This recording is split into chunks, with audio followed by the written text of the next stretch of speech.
ಅವನ ಬಲವಾದ ತೋಳುಗಳಿಂದ ಹೊರಬರೋದಕ್ಕೆ ಪ್ರಯತ್ನ ಮಾಡಿದೆ. ಹೊರಬರೋಕ್ಕಾಗದೆ ಅವನ ಅಪ್ಪಗೆಗೆ ಶರಣಾಗ್ಬಿಟ್ಟೆ. ನಾನು ಎಷ್ಟೇ ನಿರಾಕರಿಸಿದ್ರು ಅವನು ಕೇಳಲಿಲ್ಲ. ಅವನು ತನ್ನ ಹಕ್ಕನ್ನ ಚಲಾಯಿಸ್ದ. ನಮಸ್ಕಾರ, ನನ್ನ ಹೆಸರು ಲತಾ.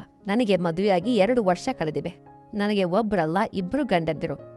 2 ಗಂಡಂದಿರೊಂದಿಗೆ ನಾನು ಹೇಗೆ ಜೀವನ ನಡೆಸಬಲ್ಲೆ? ನನಗೆ ಒಬ್ಬ ಮಗ ಕೂಡ ಹುಟ್ಟಿದಾನೆ. ಆ ಮಗುವಿನ ತಂದೆ ಯಾರು? ಹಾಯ್ ಫ್ರೆಂಡ್ಸ್, ಎಲ್ರಿಗೂ ನಮಸ್ಕಾರ. ಈ ಕಥೆನ ನೀವು ಕೊನೆವರೆಗೂ ನೋಡಿ ತುಂಬ ಎಂಜಾಯ್ ಮಾಡ್ತೀರಾ. ಹೊಸ ಥರದ ಕತೆ ಇದೆ. ಹಾಗೆ ನಮ್ಮ ಚಾನಲನ್ನು ದಯವಿಟ್ಟು ಸಬ್ಸ್ಕ್ರೈಬ್ ಮಾಡಿ, ಲೈಕ್ ಮಾಡಿ, ಶೇರ್ ಮಾಡಿ. ನನ್ನ ಮುಂದೆ ಕುಳಿತಿದ್ದ ಆ ವ್ಯಕ್ತಿಯನ್ನ ನಾನು ದ್ವೇಷದಿಂದ ನೋಡಿದೆ. ಅವನ ಹಠಮಾರಿತನದಿಂದಲೇ ನಾನು ಅವನನ್ನ ಮದುವೆಯಾಗಬೇಕಾಯ್ತು. ಸಂಬಂಧಗಳ ಬೆಲೆ ಇಷ್ಟು ಬೇಗ ಈ ರೀತಿಯಾಗಿ ಬದಲಾಗುತ್ತೆ ಅಂತ ನಾನು ಊಹೆ ಕೂಡ ಮಾಡಿರಲಿಲ್ಲ. ಒಬ್ಬ ಸ್ತ್ರೀ ವಿಧವೆಯಾದ ನಂತರ ಅತ್ತೆ ಮನೆಯಲ್ಲಿ ಅವಳಿಗೆ ಮೊದಲು ಗಂಡ ಇರೋ ಸ್ಥಾನದಲ್ಲಿ ಯಾಕೆ ಸಿಗೋದಿಲ್ಲ ಗೌರವ? ಅವಳಿಗೆ ಹಳೆಯ ಗೌರವ ಮತ್ತು ಪ್ರೀತಿ ಯಾಕೆ ದಕ್ಕೋದಿಲ್ಲ? ಗಂಡ ತೀರಿ ಹೋದ ತಕ್ಷಣ ಯಾಕೆ ಅವಳನ್ನ ಅತ್ತೆ ಮನೆಯಿಂದ ಹೊರ ಹಾಕ್ತಾರೆ? ಅತ್ತೆ ಮನೆಯಲ್ಲಿ ಇರೋದಕ್ಕೆ ಅವಳಿಗೆ ಇನ್ನೊಬ್ಬರ ಸಹಾಯ ಯಾಕೆ ಬೇಕಾಗುತ್ತೆ? ನನ್ನ ತಂದೆ ತಾಯಿ ಬದುಕಿಲ್ಲ. ನನಗೊಬ್ಬ ಅಣ್ಣ ಇದ್ದಾನೆ. ಆದರೆ ಅವನ ಪರಿಸ್ಥಿತಿ ಸರಿಯಿಲ್ಲದ ಕಾರಣ ನಾನು ವಿಧವೆಯಾದ ಮೇಲೆ ಅವನ ಮನೆಗೆ ಹೋಗೋದಕ್ಕೆ ಮನಸ್ಸು ಬರಲಿಲ್ಲ. ಅವನು ಕಷ್ಟಪಟ್ಟು ತನ್ನ ಹೆಂಡತಿ ಮಕ್ಕಳನ್ನು ಸಾಕಿ ಸಲುತ್ತಾ ಇದ್ದಾನೆ. ಅದಕ್ಕಾಗಿ ನಾನು ಅತ್ತೆ ಮನೆಯಲ್ಲಿ ಇರೋದಕ್ಕೆ ಇಷ್ಟಪಟ್ಟೆ. ಆದರೆ ನಾನು ಚಿಕ್ಕ ತಮ್ಮನಂತೆ ಭಾವಿಸಿದ್ದ ನನ್ನ ಮೈದು ನನ್ನೊಂದಿಗೆ ಹೀಗೆ ವರ್ತಿಸ್ತಾನೆ ಅಂಥೇಳಿ ಕನಸಿನಲ್ಲೂ ಊಹಿಸಿರಲಿಲ್ಲ. ಅವನು ನನ್ನ ಮೇಲೆ ಕೆಟ್ಟ ದೃಷ್ಟಿ ಹಾಕ್ತಾನೆ ಅಂತ ನಾನು ಅನ್ಕೊಂಡಿರಲಿಲ್ಲ. ನನ್ನ ಜೀವನವನ್ನು ನಾನು 2 ಕೋಣೆಗಳಿಗೆ ಸೀಮಿತಗೊಳಿಸ್ಕೊಂಡೆ, ಕಿಚನ್ ಮತ್ತೆ ಬೆಡ್ರೂಮ್. ಅತ್ತೆ ಮನೆಯವರು ಬಯಸಿದಂತೆ ಬದುಕುತ್ತಾ ಇದ್ದೆ. ನನ್ನ ಗಂಡನ ಅಕಾಲಿಕ ಮರಣದ ನಂತರ ನನಗೆ ಜೀವನದ ಮೇಲೆ ಆಸೆನೇ ಹೋಯಿತು. ಹೊರಗಿನ ಪ್ರಪಂಚದ ಆಕರ್ಷಣೆಗಳೇನು ಅನ್ನೋದನ್ನ ನಾನು ಮರೆತು ಬಿಟ್ಟೆ. ಕೋಣೆಯ ಒಳಗಿದ್ದು ಅಡಿಗೆ ಮಾಡೋದು ಅಥವಾ ಏನಾದರೂ ಕೆಲಸ ಇದ್ರೆ ಹೊರಗೆ ಬಂದು ಕೆಲಸ ಮುಗಿಸಿದ ತಕ್ಷಣ ಕೋಣೆಗೆ ಹೋಗ್ತಾ ಇದ್ದೆ. ನಮ್ಮತ್ತೆ ತನ್ನ ಮಗನ ಸಾವು ತಂದ ದುಃಖದಲ್ಲಿದ್ರು. ಆದರೆ ಅವರು ಸ್ವಲ್ಪ ಚೇತರಿಸಿಕೊಂಡ ನಂತರ ನನಗೆ ರೂಮಲ್ಲಿ ಕುಳಿತುಕೊಳ್ಳುವ ಅವಕಾಶವೂ ಸಿಗಲಿಲ್ಲ. ಅತ್ತೆ ಮನೆಯ ಸಂಪೂರ್ಣ ಜವಾಬ್ದಾರಿಯನ್ನು ನನ್ನ ಮೇಲೆ ಹಾಕಿದ್ರು. ನನ್ನ ಓಡ್ಗಿತ್ತಿಯರು ಮನೆ ಕೆಲಸಕ್ಕೆ ಕೈಯೇ ಹಚ್ಚುತ್ತಾ ಇರಲಿಲ್ಲ. ದಿನವಿಡೀ ನನ್ನಿಂದಲೇ ಕೆಲಸ ಮಾಡಿಸ್ತಾ ಇದ್ರು. ಆದರೆ ಊಟದ ಸಮಯ ಬಂದಾಗ ಅತ್ತೆಯವರು ನನಗೆ ಸ್ವಲ್ಪವೇ ಆಹಾರ ನೀಡ್ತಾ ಇದ್ರು.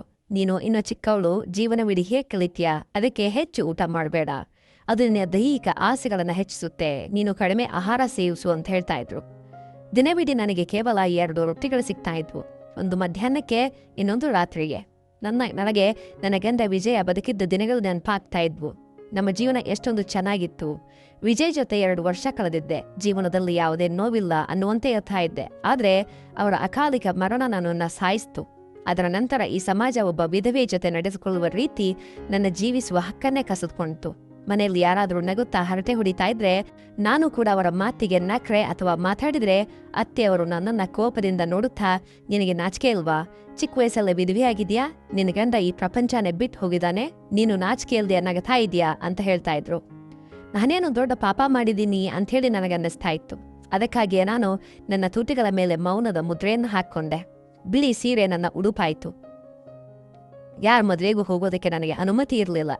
ಸುಮಂಗ್ಲೆಯರ ಪಕ್ಕದಲ್ಲಿ ವಿಧವೆ ಕೂರಿಸ್ಕೊಳ್ಬಾರ್ದು, ವಿಧವೆ ನೆರಳು ಸುಮಂಗ್ಲೆಯರ ಮೇಲೆ ಬೀಳಬಾರ್ದು ಅಂಥೇಳಿ ಹೇಳ್ತಾ ಇದ್ರು. ನನ್ನ ಓಡಗಿತ್ತಿ ಕೂಡ ನಾನು ಅಸ್ಪೃಶ್ಯಳು ಅಂಬಂತೆ ನನ್ನಿಂದ ದೂರ ಇಡ್ತಾ ಇದ್ಲು. ಆದರೂ ನಾನು ತಾಳ್ಮೆಯಿಂದ ಜೀವನ ಸಾಗಿಸ್ತಾ ಇದ್ದೆ. ಒಮ್ಮೆ ನನ್ನ ನಾದಿನಿ ಮತ್ತು ಅವರ ಗಂಡ ಮನೆಗೆ ಊಟಕ್ಕೆ ಬಂದಿದ್ರು. ಅಡಿಗೆ ಮಾಡಿದ ನಂತರ ನಾನು ಅಡಿಗೆ ಮನೇಲಿ ಕೂತ್ಕೊಂಡು ಚಟ್ನಿಯೊಂದಿಗೆ ತಣ್ಣಗಾದ ರೊಟ್ಟಿ ತಿಂತಾ ಇದ್ದೆ. ಯಾಕಂದ್ರೆ ಅತ್ತೆಯವರು ನನಗೆ ಯಾವಾಗಲೂ ಸಾದಾ ಆಹಾರ ತಿನ್ಬೇಕು, ರುಚಿಯಾದ ಪದಾರ್ಥಗಳನ್ನು ತಿನ್ನಬಾರ್ದು ಅಂತ ಹೇಳ್ತಾ ಇದ್ರು.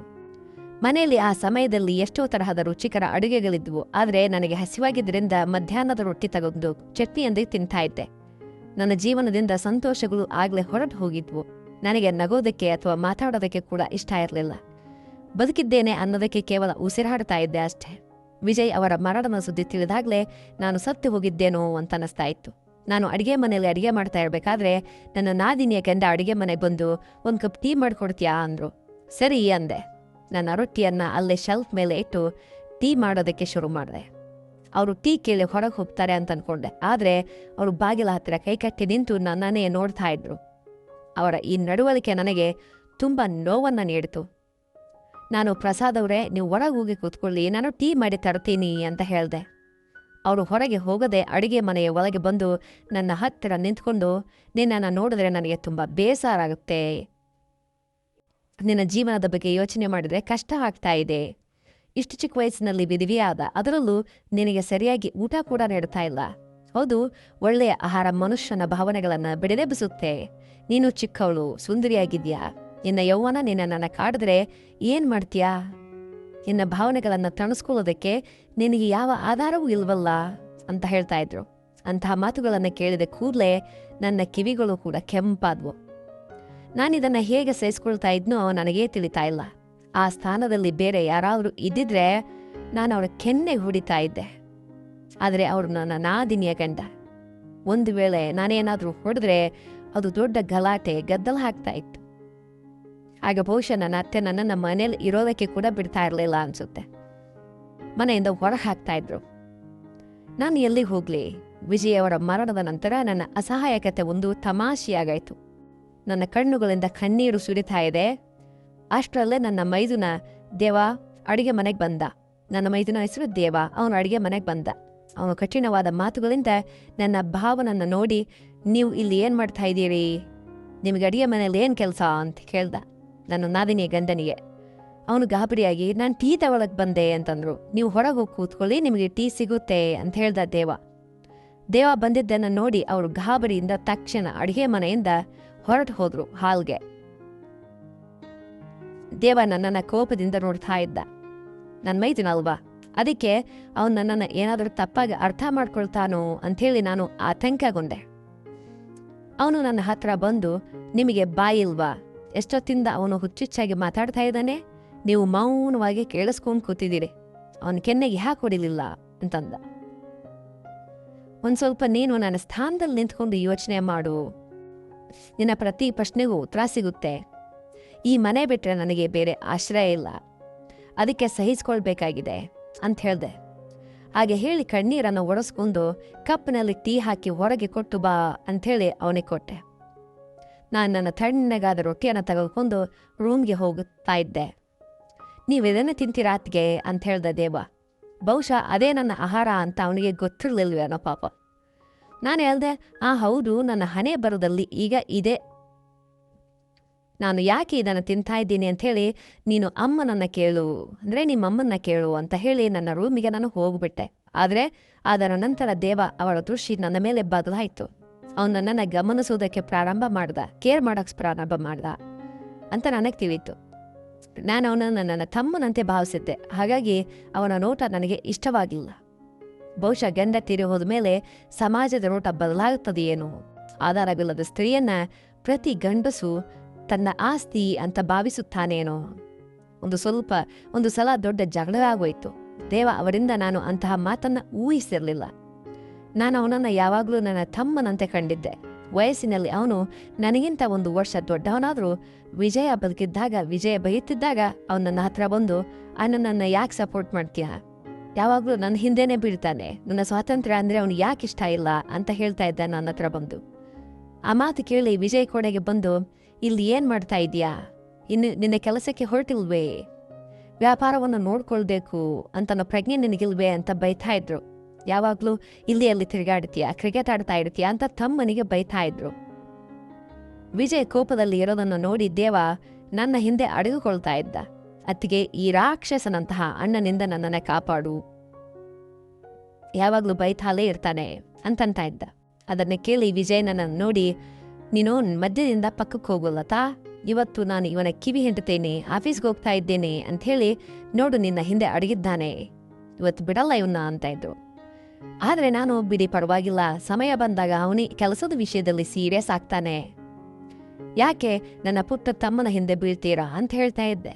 ವಿಜಯ್ ದೇವನನ್ನ ಬಿಟ್ಟು ನನ್ನನ್ನು ಕೋಪದಿಂದ ನೋಡುತ್ತಾ, ನೀನೇ ಇವನನ್ನ ತಲೆ ಮೇಲೆ ಕೂರಿಸ್ಕೊಂಡಿದೀಯಾ, ನೋಡ್ತಾ ಇರೋ ಜೀವನ ಇಡೀ ನನ್ನ ತಲೆ ಮೇಲೆ ಕುಳಿತು ಉಣ್ಣುತ್ತಾನೆ, ಯಾವ ಕೆಲಸವೂ ಮಾಡಲ್ಲ, ಯಾವಾಗಲೂ ಕ್ರಿಕೆಟ್ ಆಡ್ತಾನೆ ಅಥವಾ ಫ್ರೆಂಡ್ಸ್ ಜೊತೆ ತಿರುಗಾಡ್ತಾನೆ ಅಂತ ಹೇಳ್ತಾ ಇದ್ರು. ದೇವ ವಿಜಯ್ ಅವರಿಗೆ ಹೆಬ್ಬೆರಳನ್ನು ತೋರಿಸಿ ಚೇಷ್ಟೆ ಮಾಡುತ್ತಾ ಹೊರಗೆ ಹೋಗ್ತಾ ಇದ್ದ. ವಿಜಯ್ ಅವನ ಹಿಂದೆ ಹೋಗೋದಕ್ಕೆ ಪ್ರಯತ್ನಿಸಿದ್ರೆ ನಾನು ಅವನ ಕೈ ಹಿಡಿದು, ಬಿಡಿ ಪರವಾಗಿಲ್ಲ, ಇನ್ನೂ ದೊಡ್ಡವನಾಗಿಲ್ಲ ಅಲ್ವಾ, ಕೇವಲ 23 ವರ್ಷ, ಈಗ ಅವನು ಆಟ ಆಡೋ ದಿನಗಳು, ಸಮಯದ ಜೊತೆಗೆ ಅವನೇ ಸೀರಿಯಸ್ ಆಗ್ತಾನೆ ಅಂತ ಹೇಳ್ತಾ ಇದ್ದೆ. ಆ ದಿನಗಳು ಎಷ್ಟೊಂದು ಸುಂದರವಾಗಿದ್ವು, ಆದರೆ ಈಗ ಅವು ಕನಸಾದ್ವು. ಆ ಸಮಯದಲ್ಲಿ ನಮ್ಮತ್ತೆ ಕೂಡ ನನ್ನನ್ನು ತುಂಬ ಪ್ರೀತಿಸ್ತಾ ಇದ್ರು. ಮನೆಯಲ್ಲಿ 2ನೇ ಸ್ಥಾನದಲ್ಲಿದ್ದ ಮನೆಯ ಜವಾಬ್ದಾರಿಯನ್ನು ನನ್ನ ಅತ್ತೇನೇ ನೋಡ್ಕೊಳ್ತಾ ಇದ್ರು.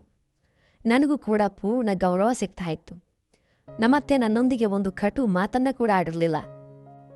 ನನ್ನ ಗಂಡ ನನಗೆ ಒಂದಿನ ಹೇಳಿದ್ರು, ಲತಾ, ಮದುವೆ ಆದ ತಕ್ಷಣ ನಾನು ಅಮ್ಮ ಮತ್ತು ತಂಗಿನ ಕೂರಿಸ್ಕೊಂಡು ಹೇಳಿದ್ದೇನೆ, ಲತಾ ನನ್ನ ಹೆಂಡತಿ, ಅದಕ್ಕೆ ಅವಳನ್ನ ಯಾವಾಗಲೂ ಮನೆ ಕೆಲಸದವಳಂತೆ ನೋಡಬೇಡಿ. ಕಿಚನ್ನಲ್ಲಿ ಅವಳ ಇಷ್ಟ ಬಂದಂತೆ ಅಡುಗೆ ಮಾಡ್ಕೊಂಡು ತಿನ್ನಬೇಕು, ಹೇಗೆ ಬದುಕಬೇಕು ಅನ್ನೋದು ಅವಳ ಇಷ್ಟವೇ. ನನ್ನನ್ನು ಕೇಳಿ ಅಡುಗೆ ಮಾಡೋದು, ಪ್ರತಿ ಕೆಲಸ ನನ್ನನ್ನು ಕೇಳಿ ಮಾಡೋದು ನನಗೆ ಇಷ್ಟ ಇಲ್ಲ. ಅವಳಿಗೂ ಬದುಕೋ ಹಕ್ಕಿದೆ ಅಂಥೇಳಿ ಅವಳಿಗೆ ಹೇಳಿ ಒಪ್ಪಿಸಿದ್ದೇನೆ ಅಂತ ನನ್ನ ಗಂಡ ನನಗೆ ಹೇಳಿದ್ರು. ವಿಜಯ್ ಬದುಕಿದ್ದಷ್ಟು ಕಾಲ ಮನೆಯಲ್ಲಿ ನನ್ನದೇ ಸಾಮ್ರಾಜ್ಯ ಆಗಿತ್ತು. ಎಲ್ಲವೂ ನನ್ನನ್ನು ಚೆನ್ನಾಗಿ ನೋಡ್ಕೊಳ್ತಾ ಇದ್ರು. ಆ ಒಬ್ಬ ವ್ಯಕ್ತಿ ಹೋದ ತಕ್ಷಣ ನನ್ನ ಜೀವನ ಆಕಾಶದಿಂದ ಭೂಮಿಗೆ ಬಿದ್ದಂತಾಯ್ತು. ನಾನೀಗ ದುಃಖದಲ್ಲಿ ಉಳಿದಿದ್ದೇನೆ. ಜೀವನ ಕಷ್ಟವಾಗಿತ್ತು. ಆದರೆ ದೇವ ನನ್ನ ಮೈದುನವರ ಮಾತು ಇನ್ನಷ್ಟು ಕಷ್ಟ ತಂತು. ನಮ್ಮತ್ತೆ ಕೋಪದಿಂದ ನನ್ನ ರೂಮಿಗೆ ಬಂದು, ನನ್ನ ಒಬ್ಬ ಮಗನನ್ನು ತಿಂದೆ, ಈಗ 2ನೇ ಅವನನ್ನು ಕೂಡ ನುಂಗೋದಕ್ಕೆ ನೋಡ್ತಾ ಇದೆಯಾ ಅಂತಂದ್ರು. ಅವರ ಮಾತು ನನಗೆ ಅರ್ಥ ಆಗಲಿಲ್ಲ. ಏನಾಯ್ತು ಅತ್ತೆವ್ರೆ? ನಾನೇನು ಮಾಡಿದೆ? ವಿಜಯ್ ತೀರು ಹೋಗುವುದು ನನ್ನ ಕೈಯಲ್ಲಿರಲಿಲ್ಲ ಅಲ್ವಾ? ಒಂದು ವೇಳೆ ನನ್ನ ಕೈಯಲ್ಲಿದ್ದಿದ್ರೆ ನಾನು ಅವರನ್ನು ಹೋಗೋಕೆ ಬಿಡ್ತಾ ಇರಲಿಲ್ಲ ಅಂತಂದೆ. ಅದಕ್ಕವರು, ಅದನ್ನ ಬಿಡು, ದೇವ ನಿನ್ನ ಹಿಂದೆ ಯಾಕೆ ಬಿದ್ದಿದ್ದಾನೆ? ನೀನು ಏನು ಮಾಯ ಮಾಡಿದೆ ಅವನಿಗೆ? ನಿನ್ನನ್ನೇ ಮದುವೆ ಆಗ್ತೇನೆ ಅಂತ ಇದ್ದಾನೆ ಅಂತಂದ್ರು. ಅದನ್ನ ಕೇಳಿದ ಕೂಡಲೇ ನನ್ನ ಕಿವಿಗಳನ್ನೇ ನಾನು ನಂಬೋದಕ್ಕಾಗಲಿಲ್ಲ. ಅವನಿಗೇನಾದ್ರೂ ಹುಚ್ಚೆ? ನಾನು ಅವನನ್ನ ಯಾವಾಗಲೂ ನನ್ನ ತಮ್ಮನಂತೆ ಭಾವಿಸಿದ್ದೇನೆ. ನಾನು ಅವನನ್ನು ಮದುವೆ ಆಗೋದಕ್ಕೆ ಸಾಧ್ಯ ಇಲ್ಲ ಅಂತ ಹೇಳ್ದೆ. ಅವನು ಹಠ ಹಿಡಿದಿದ್ದಾನೆ. ನಿಮ್ಮ ಮಾವನ ಹತ್ತಿರ ಕೂಡ ಹೇಳಿದ್ದಾನೆ, ಮದುವೆ ಆದರೆ ನಿನ್ನನ್ನೇ ಮಾಡ್ಕೊಳ್ತಾನಂತೆ. ಈಗ ನನಗೆ ಹೇಳು, ನೀನು ದೇವ ಜೊತೆ ಯಾವ ರೀತಿ ವ್ಯವಹಾರ ನಡೆಸ್ತಾ ಇದ್ಯಾ? ನೀನು ಹೇಳು, ನಿನಗೆ ನಾಚಿಕೆ ಇಲ್ವೇ?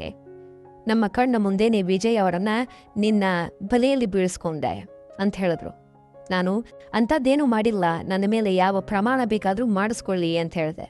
ಅತ್ತೆ ಕೋಪದಿಂದ ರೂಮಿಂದ ಹೊರಗೆ ಹೋದ್ರು. ನನಗೆ ದೇವನ ಮೇಲೆ ತುಂಬ ಕೋಪ ಬಂತು. ಈ ತಮಾಷೆನೆಲ್ಲ ಮಾಡುವ ಅಗತ್ಯ ಅವನಿಗೇನಿತ್ತು? ಅವನು ನನ್ನನ್ನು ಮದುವೆ ಆಗಬೇಕು ಅಂತ ಹೇಗೆ ಅನ್ಕೊಂಡ? ನೇರವಾಗಿ ದೇವ ರೂಮ್ಗೆ ಹೋದೆ. ಅವನು ಮುಂದೆ ನಿಂತು, ನೀನು ಶುರು ಮಾಡಿದ ಈ ಹೊಸ ತಮಾಷೆ ಏನಿದೆ? ಮನೆಯಲ್ಲಿ ಎಲ್ಲರೂ ನನ್ನನ್ನು ನಿಂದಿಸ್ತಾ ಇದ್ದಾರೆ, ಬೈತಾ ಇದ್ದಾರೆ ಅಂತ ಹೇಳಿದೆ. ನಾನೇನು ಮಾಡಿದೆ ಅಂತಂದ. ನನ್ನನ್ನು ಮದುವೆ ಆಗ್ತೀನಿ ಅಂತ ಹೇಳಿದ್ಯಾ ಅಂತಂದೆ. ಹಾಂ ಹೌದು, ಅದರಲ್ಲಿ ತಪ್ಪೇನಿದೆ ಅಂತಂದ. ನಾನು ನಿನ್ನ ಅಣ್ಣನ ಹೆಂಡ್ತಿ ಅಂತಂದೆ. ನನಗೆ ಗೊತ್ತು ಅಂತಂದ. ಅವನ ಉತ್ತರಕ್ಕೆ ನಾನು ಆಶ್ಚರ್ಯಪಟ್ಟೆ. ನೀನು ಹುಚ್ಚ ದೇವ? ನಾನು ನಿನ್ನನ್ನು ಯಾವಾಗಲೂ ನನ್ನ ತಮ್ಮನಂತೆ ಕಂಡಿದ್ದೇನೆ ನಿನಗೆ ಗೊತ್ತಿಲ್ವಾ ಅಂತಂದೆ.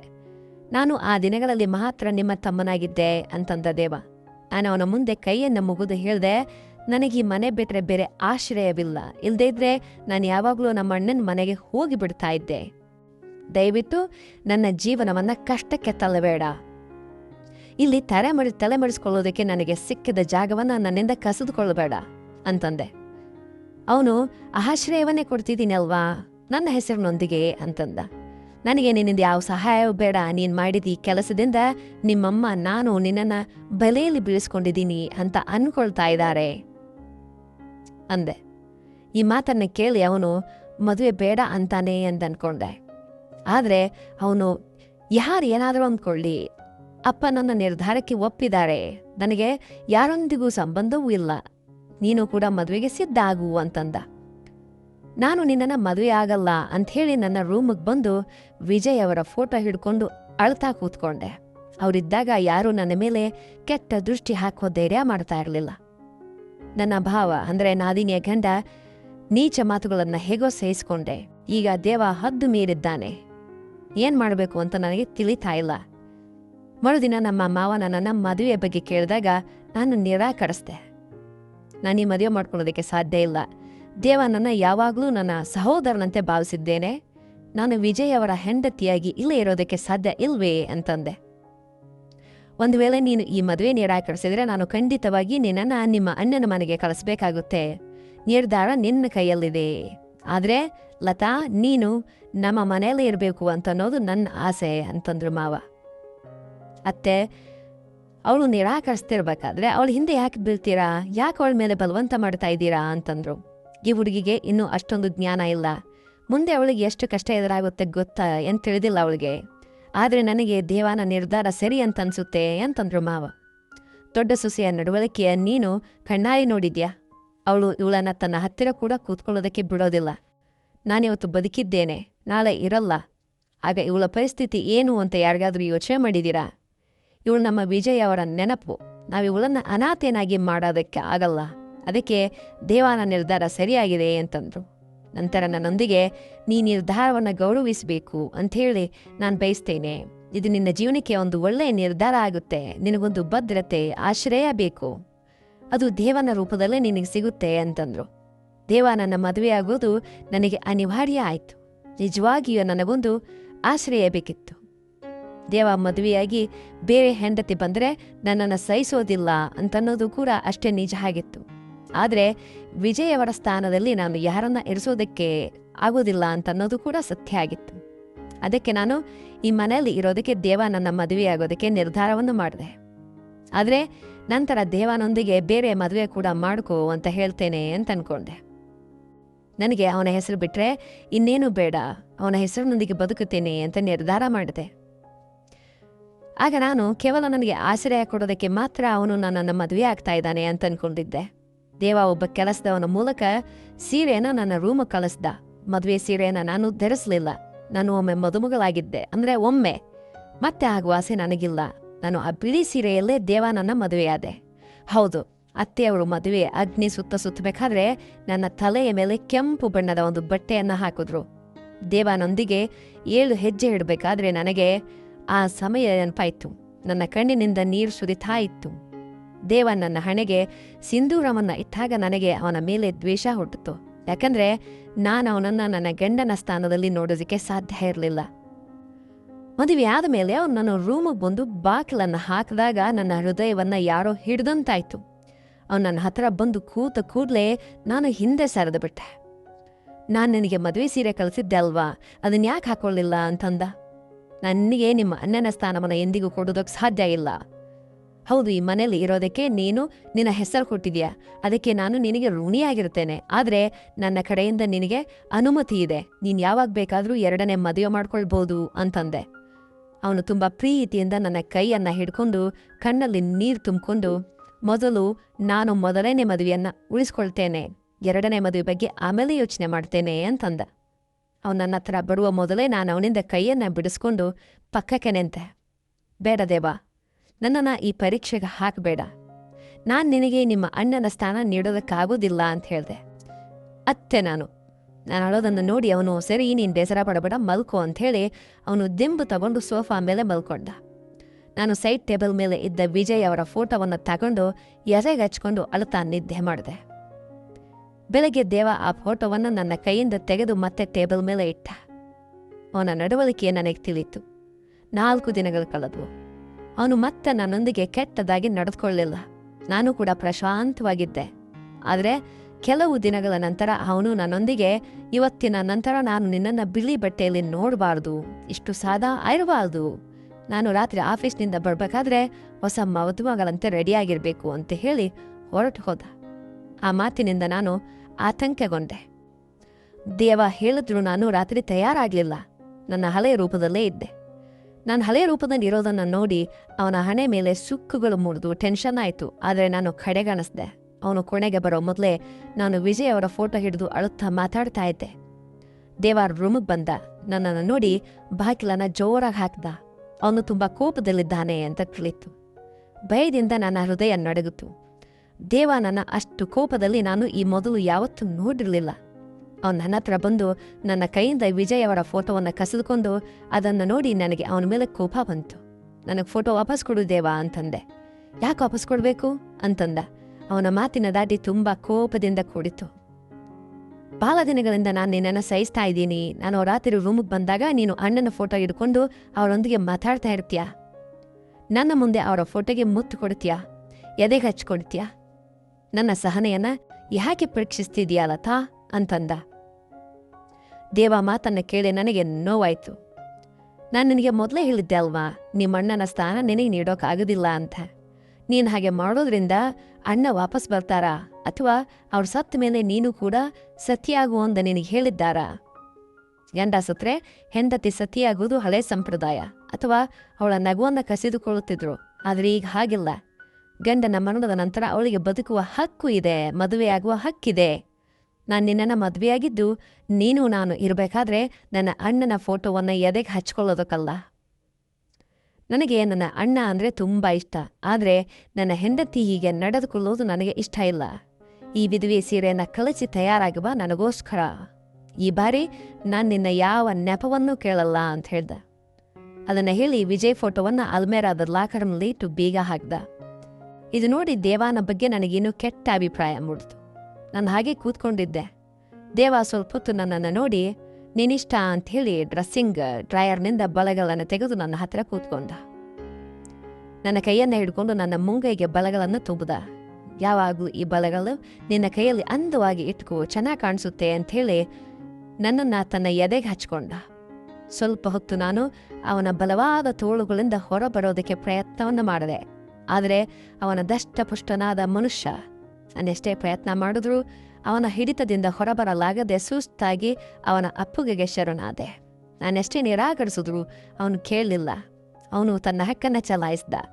ರಾತ್ರಿ ಇಡೀ ಅತ್ತಿಂದರಿಂದ ಬೆಳಗ್ಗೆ ನನ್ನ ಕಣ್ಣುಗಳು ಬಾತಿದ್ವು. ನಾನು ಸ್ನಾನ ಮಾಡಿ ತಿಳಿಬಣ್ಣದ ಬಟ್ಟೆಗಳನ್ನು ಧರಿಸಿದೆ. ಆದರೆ ಈಗ ದೇವ ನನ್ನ ಮಾತು ಕೇಳ್ತಾ ಇರಲಿಲ್ಲ. ಅವನು ನನಗೆ ಕೆಂಪು ಬಣ್ಣದ ಫ್ಯಾನ್ಸಿ ಸೀರೆ ಕೊಟ್ಟು ಇದನ್ನು ಉಟ್ಕೋ, ನನಗೆ ಈ ಬಣ್ಣ ಇಷ್ಟ ಅಂತಂದ. ನಾನು ನಿರಾಕರಿಸಕ್ಕೆ ಹೋಗ್ತಾ ಇದ್ದಾಗ ಅವನು ಕಠಿಣವಾಗಿ ವರ್ತಿಸೋದಕ್ಕೆ ಪ್ರಾರಂಭಿಸ್ದ. ಬೇಗ ಬಟ್ಟೆ ಬದಲಿಸು, ಇಲ್ಲದೇ ಇದ್ರೆ ನಾನು ಮತ್ತೆ ಶುರು ಮಾಡ್ತೀನಿ, ನೀನು ಮತ್ತೆ ಸ್ನಾನ ಮಾಡಬೇಕಾಗುತ್ತೆ ಅಂತಂದ. ಅವನಾಗೆ ಹೇಳಬೇಕಾದ್ರೆ ಅವನ ಕಣ್ಣುಗಳಲ್ಲಿ ಕಾಮದ ಕಿಚ್ಚು ಕಾಣಿತು.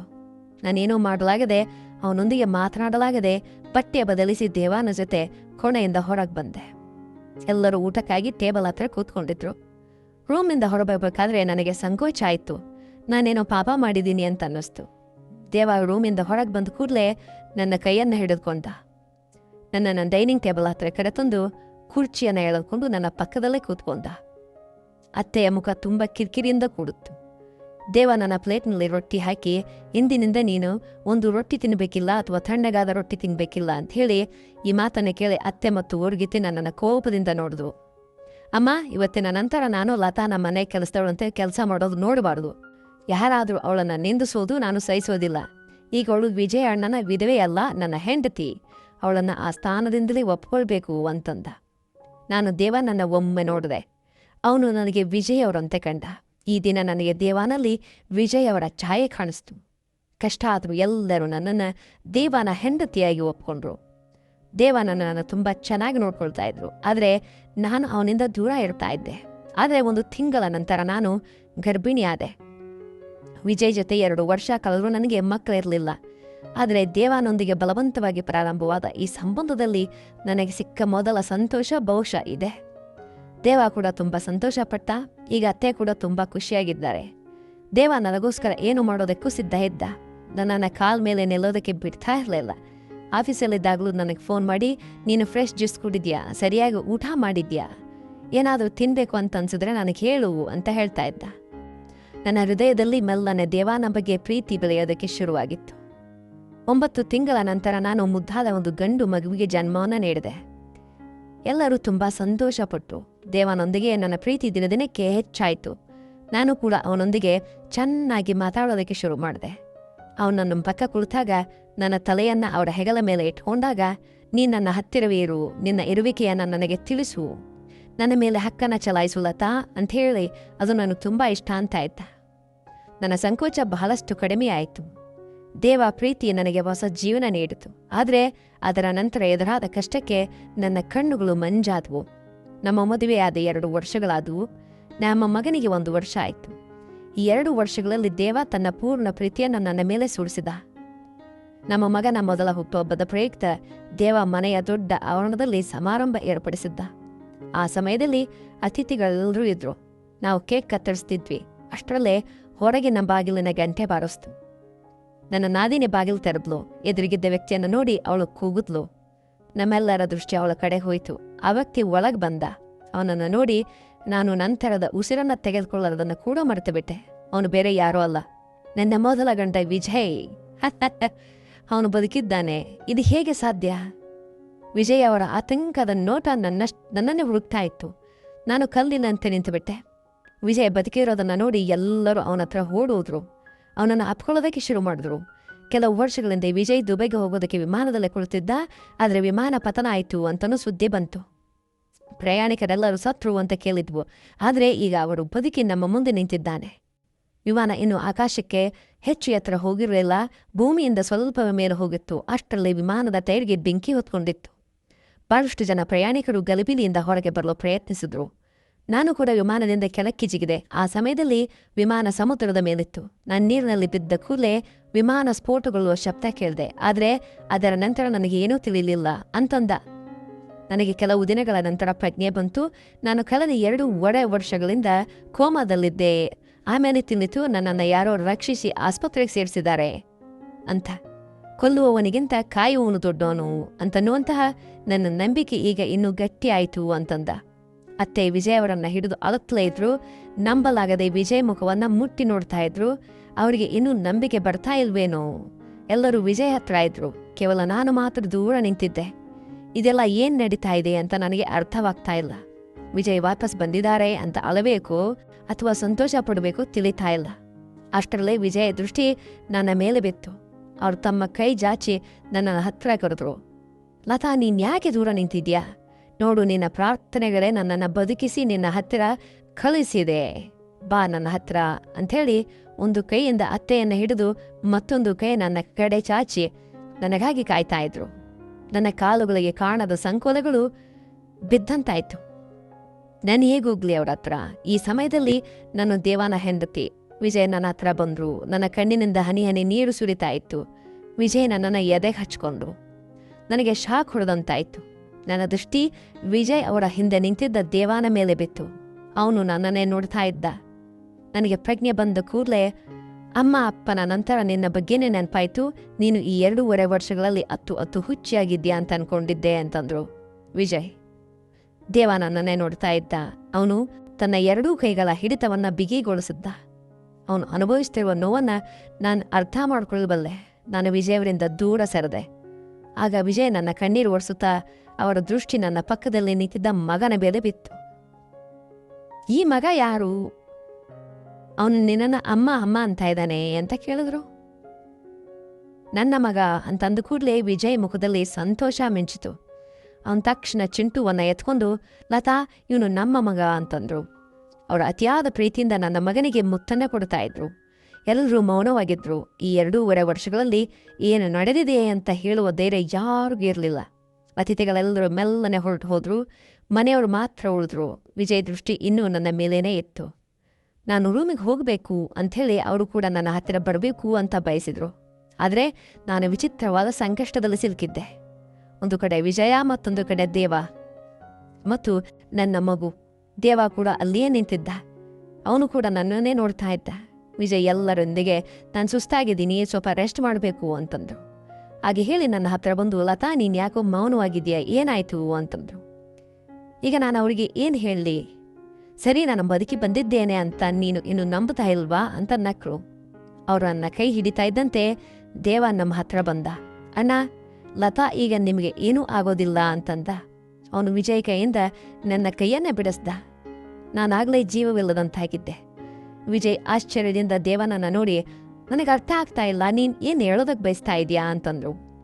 ಅಣ್ಣ, ನೀವು ಕೂಡ ಪ್ರಯಾಣಿಕ ಜೊತೆ ತೀರ್ ಹೋಗಿದ್ದೀರಿ ಅಂತ ನಮಗೆ ತಿಳಿಯಿತು.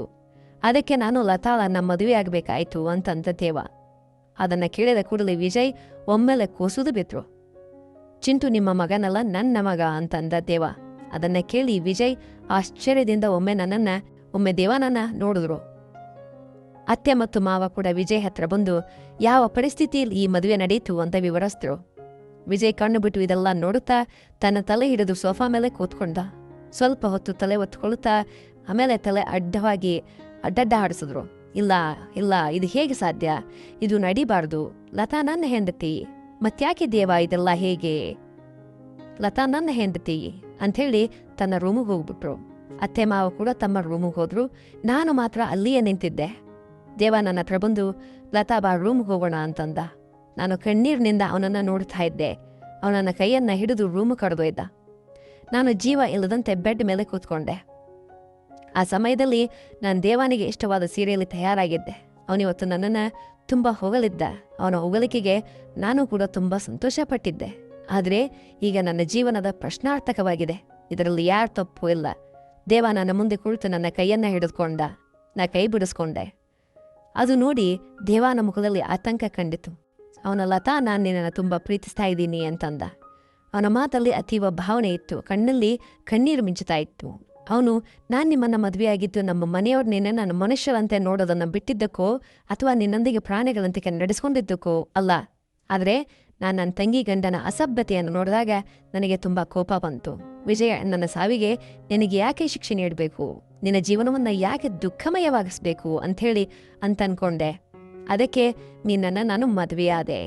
ಆದರೆ ಮದುವೆಯಾದ ನಂತರ ನೀನು ಅಣ್ಣನಿಗಾಗಿ ಅಳೋದನ್ನು ನೋಡಿದಾಗ ನನಗೆ ಅಸೂಯೆಯಾಗ್ತಾ ಇತ್ತು, ಜಲಸಿ ಆಗ್ತಾ ಇತ್ತು. ನೀನು ಅವರ ಫೋಟೋ ಜೊತೆ ಪ್ರೀತಿಯಿಂದ ಮಾತಾಡೋದು, ಅದನ್ನು ಎದೆಗೆ ಹಚ್ಕೊಳ್ಳೋದು ನೋಡಿದಾಗ ನನ್ನಲ್ಲಿ ಬೆಂಕಿ ಹೊತ್ಕೊಳ್ತಾ ಇತ್ತು. ನನಗಿದೆಲ್ಲ ಸಹಿಸೋದಕ್ಕೆ ಸಾಧ್ಯ ಆಗ್ತಾ ಇರಲಿಲ್ಲ. ಬಹುಶಃ ಮದುವೆ 7 ಹೆಣ್ಣಿನ ಹೆಜ್ಜೆಗಳ ಅರ್ಥ ನನಗೆ ಆಗಲೇ ತಿಳಿತು.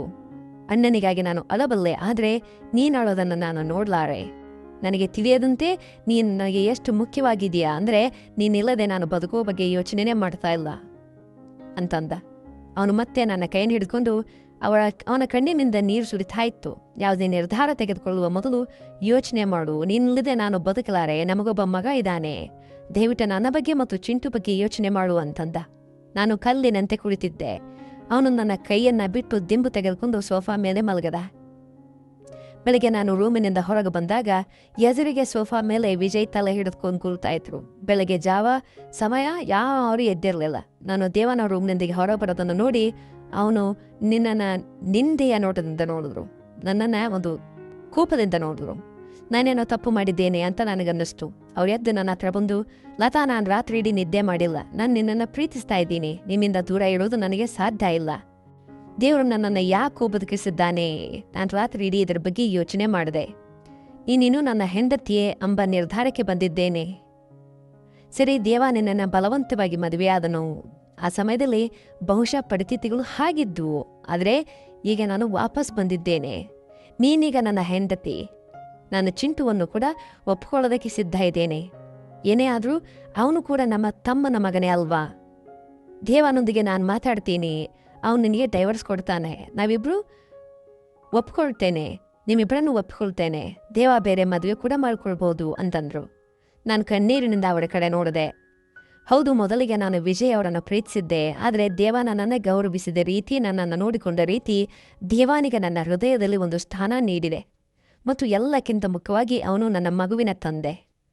ನಾನೊಂದು ಮಗುವನ್ನು ಅವನ ಸ್ವಂತ ತಂದೆಯಿಂದ ಹೇಗೆ ದೂರ ಮಾಡಲಿ? ನಾನು ಅದನ್ನು ಮಾಡೋದಕ್ಕಾಗೋದಿಲ್ಲ.